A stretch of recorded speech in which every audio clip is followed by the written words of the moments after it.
I love you declarations and multiple breakups.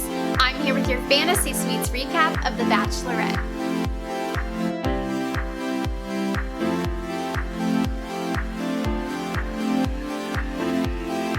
Welcome back to Roses and Proposes. I'm your host, Kelly Johns, bringing you weekly recaps of Gabby and Rachel's journey to love.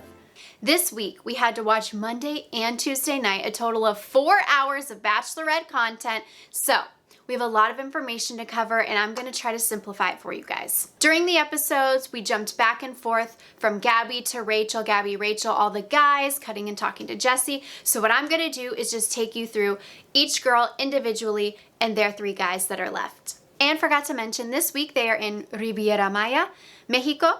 So that's where all of these dates are taking place. First up is Gabby and Eric. They go to the Lover's Leap, El Salto de los Enamorados, and they go on different levels of jumps and jump into a cenote. And then when they get to the top, Gabby's just too afraid to do the highest jump, even though it's just a few feet higher than the other ones. And she tells the camera, this is actually like falling in love because you have to take the risk, but I'm just so nervous. But, then she, of course, does decide to take the jump with Eric into the cenote. I did a parody of this scene, so check it out on my YouTube shorts. Gabby and Eric, we know, have a really great connection. After the jump, they just sit and talk about how great his hometown date went. And, of course, they make out, and she tells Eric, I just want to crawl inside of you. Later in the evening, Gabby and Eric have their dinner date, and Eric shares more that his family just absolutely loved her, was obsessed with her, and then he finally says that he is in love with her. He says, I love you, Gabby. She, of course, doesn't say it back yet, but she does say, I am falling in love with you. Then they head to the fantasy suite. The next morning, we see them cooking in their jammies, great chemistry. They seem like they just had a wonderful night, and then they have a really tough goodbye. They hug for multiple minutes, and she says I'm so confused and you know how I feel, and he's like, what do you mean? And you can tell, I think, that she's like, you know that I love you, but I just can't say it. And she wanted him to know that. But it was a tough goodbye. And then we see some more kind of struggles with them in a little bit. Also, after they finally say goodbye that morning, Gabby tells the camera she can see herself being in love with him, and she thinks maybe she is. She just isn't ready to say it yet, and she's also just afraid that it might not last and be the love that she thinks it is, which is understandable. Gabby's next date is with Johnny, and I think we all could tell that Johnny was not going to be the final one for her. It's just pretty obvious. He's only 25. They have a great connection, but it's kind of like friendship. I've said that before. She says that she can be her most ridiculous self around him, and they're always laughing, but that's kind of it. And we see that happening here. So they go on a sailboat ride. They're having fun. They're laughing. But finally, she's like, I need you to open up. How do you feel? And he says, I'm so into you. You're the dopest girl I've ever met. I love hanging out with you. But I cannot see myself getting engaged next week. And so she just kind of has to take control here and says, okay, I've enjoyed our time. I don't think this is it for us. And they break up. But it's amicable. It's nice. There's not really any drama. And then we see that Johnny's going to be in paradise. Shocker. They actually aired a commercial for Paradise with Johnny in it before the breakup aired. So, classic editing mistake. Later, Gabby is back at her hotel room and she gets a knock on the door and a letter that says, meet me at the bridge, I'll be waiting. So, dun dun dun, who could it be? She shows up and it's Eric again. She's excited to see Eric, but then not so excited about what he has to say, which is that he's still really struggling with the fact that she has multiple other dates, and he's thinking about her spending the night with other men, and she gets defensive because she says, we already talked about this in the fantasy suite behind closed doors, and now you're bringing it up again in front of the cameras. Why do you want to rehash this again, in public? I think this is obvious that producers totally manipulated this situation. They didn't really have any other drama, so they were talking to Eric, and he probably voiced to a producer that he was struggling, and then they came up with this idea to do it on camera. So she stands her ground. She says, do you not trust me? We already talked about this. She said that she's mad that he brought it up again. She walks away and she's questioning their whole relationship. She's like, I think it's maybe too good to be true. She also says that during their overnight, he shared that it felt like it was cheating by her going on these other fantasy suite dates. And she felt like he was testing her and she felt very pressured. After she kind of collects herself, she goes back to Eric on the bridge. They hug. He says, again, I'm in love with you. I'm so sorry I effed this up. I shouldn't have brought it up because, again, I think producers like made him do that. And they have like a nice kind of goodbye. She doesn't seem as mad anymore, but she's still confused. Then we see her talking to Jesse the next day and she's like, why did he bring this up? Why did we have to rehash it? And, you know, Jesse just gives his classic like, this must be really hard for you. And she also points out that they don't have the best way of communicating. Now for her final date with Jason. Remember, Jason was my pick on night 1 for her final rose. So we'll see how that goes. Jason, this episode, has been talking with Jesse one-on-one that he is not ready for engagement. He knows that. He knows that he really likes Gabby and he has a lot of feelings for her, but he is confident that he's not ready to get engaged. Well, cut to Gabby. She says, I'm so excited for my date with Jason because I am just positive that he has the intentions and the commitment for forever, basically, and like for engagement. But, well, let's see how that goes. So their date, they go to a tennis court. Jason used to play tennis, I think, in college. He loves it, so this was a really special date. He felt very seen, which I think is important because he has really struggled with being in front of the cameras in this whole process. So they have a lot of fun on the tennis court. Then they go to a pool and they're just having fun, splashing around, and they seem to be having a really great day. It goes so well, in fact, for Gabby that she says, I know after today, this is just going to work for us. So Gabby and Jason sit down for their dinner date. And Jason does open up that, again, this has been very hard for him. And he tells her, I'm sorry, I'm not ready for an engagement. She's upset and she says, well, can you see a future with me? And he is very honest and he says, I have very strong feelings for you, but I also don't really know you. And I don't feel like we really know each other because of the environment that we're in, because of the cameras, the bubble. And I love that he says this. I know some people kind of thought he was rude in his approach and maybe his tone, but he is so uncomfortable that it was probably really hard for him to even express that. But he's right. You can't truly, and I know some of the couples last, and I'm a mega fan of this show since season 1, but he's right. Like, he doesn't know a whole lot about her because they've only spent hours together in front of cameras. They haven't had their overnight yet. And she's like, well, can you kind of believe in the hopeless romanticism of this show? And he's like, not really. I'm a realist. And so she just is like pissed that he's just now bringing this up and that he's kind of strung her along if he's always felt this way. So she walks away, she's crying, and she's like, why can't he just effing play along? I thought that was very interesting because she's essentially saying like, this is kind of a game. And you kind of just have to play along and then like see if something real pops up, you know? So Jason gets up to go find Gabby because she's away from the table crying. And again, they kind of hash it out and he says, I do want to spend time with you outside of this and build something in private. And he's standing there with like his hands in his pocket and so they're not embracing and it seems kind of awkward and like there's tension. But she's like, okay, so do you want to go to the overnights and be in private? And he's like, yes, I think that will be the best thing ever. So then they hug and they kiss.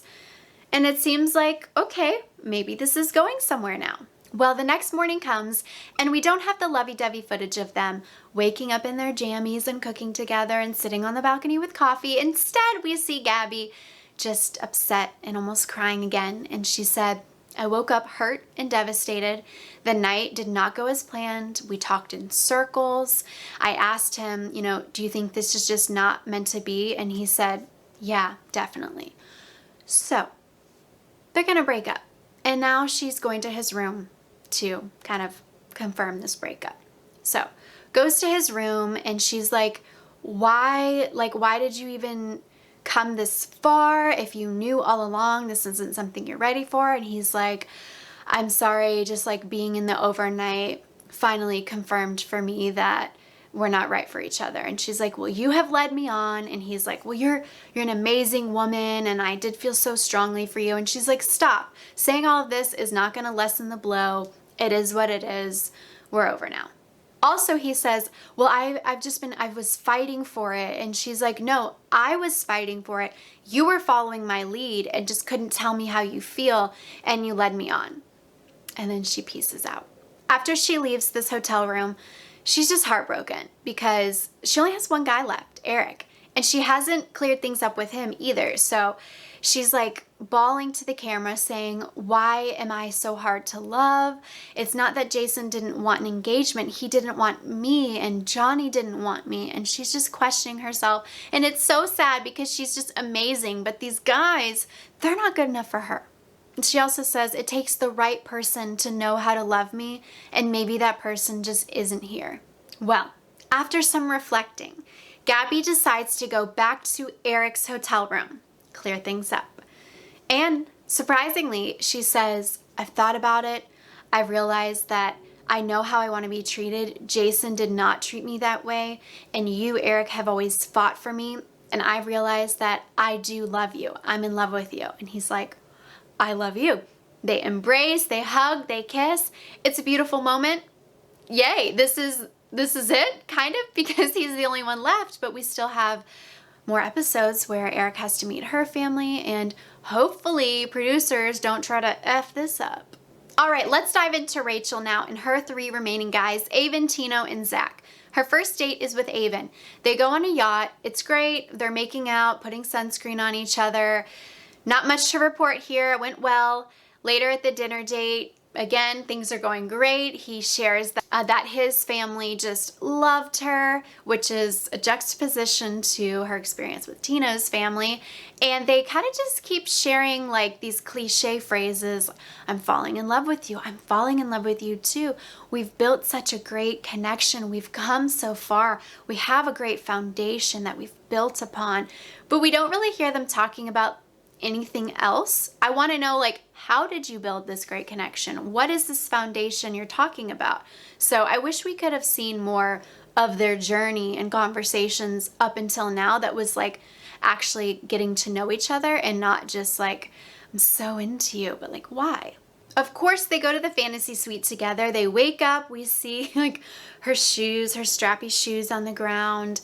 They're in the covers together and they're saying again, I'm falling in love with you. I'm falling in love with you deeper. It's like kind of middle schoolish, but cute. You know, they look happy. And then Rachel tells the camera that it's very important to explore a physical relationship and that Avon is the full package. Now it's time for Tino's date. Throughout this episode, he's been talking to Jesse like that he's anxious and he's just afraid, you know, of what could happen with Rachel because he's so in love with her, but he's not so sure about what happened with his family. So his date with Rachel, they go horseback riding, and it's kind of funny because his horse is giving him a hard time.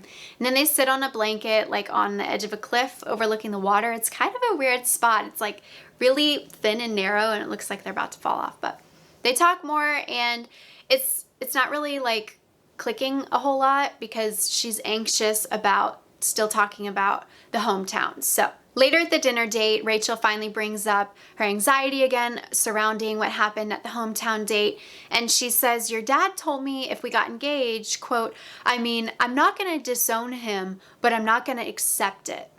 And Tino is like, what? Really? And she's like, yeah. So he says, well, look, I know it was tough, but I'm positive that, you know, if we get to that point, if we get engaged, they will love and accept you because they love me and yada, yada, kind of that thing. But she's like, okay. And then he says, Rachel, I'm in love with you. I love you. And she says, I love you too, Tino. And this is crazy, not because we didn't see it coming, but because just a few moments before, she told in her ITMs, I'm not going to say I love you to anyone until the very end because of what happened with Clayton. And she says, I just want to save it for that one person at the end. Well, here it is. She said, I love you, those 3 words to Tino. And some people are like, she also said it to Avon. She didn't. Correct me if I'm wrong, but I'm 99.9% positive, she just kept saying to Avon, I'm falling in love with you. I'm falling. And he also just kept saying, I'm falling. So very different, especially in Bachelor land. And lastly, Rachel's third date is with Zach. They go walking around the city in Mexico. They do some tequila tasting, a tarot card reading, and she says that she's feeling a little off. Later in the evening at their dinner date, she says to Zach, I don't know if you've noticed, but I've been a little anxious today because I keep thinking about this week when I was on Clayton's season. And he's like, oh no, everything's great. He says, I'm in love with you. And she does not say it back. Then they have their overnight, and Zach is just feeling so confident. He tells the camera nothing could ruin what we have. He's like, I'm 100% positive that tomorrow morning this is just going to be taken to the next level. Well, the next morning they're on the balcony and they're drinking coffee, and it's like this weird awkward tension. They're talking about the taste of the coffee, and he's like, I like it. And she's like, really? I don't. What? It's weird. And then they're like, are we on the same page because of our big conversation that we had last night? But we don't know what that conversation was. And she's like, yeah, I think we are. Yeah, for sure. Well, then Zach leaves and he tells the camera everything changed in this overnight. He says once the cameras were off, Rachel was completely different, and he just didn't even know who she was. He said that she kept questioning whether or not he was ready, and she kept bringing up the fact that he was only 25. And he's like, you're 26. She was 25 when she did Clayton's season. So it wasn't quite making sense. And he felt like she was putting on a front, and maybe she was just kind of finding something that would make him want to break up with her. At least that's how I saw it. Zach, of course, talks to Jesse about this and says he's just so shocked because he felt like Rachel was very inauthentic and a totally different person than who he has gotten to know this whole time. So Jesse, of course, is just like, what are you going to do, man? And he says that he wants to talk to her before the rose ceremony because he can't accept a rose if he's feeling this way. But I guess producers didn't let him talk to her before the rose ceremony. They wanted him to disrupt the rose ceremony. So all three guys show up, and right as she picks up the first rose, he's like, Rachel, can I talk to you? And she's like, yes. And then they cut, but then it cuts to Jesse in a broken down studio, and he's like, Bachelor Nation, we want to give you guys a break here. We're not going to show you this conversation yet between Zach and Rachel until next week. Just, so that you have time to prepare. It's so ridiculous. So we have to wait until next Tuesday to see how this conversation went. I think it's obvious he's going to go home.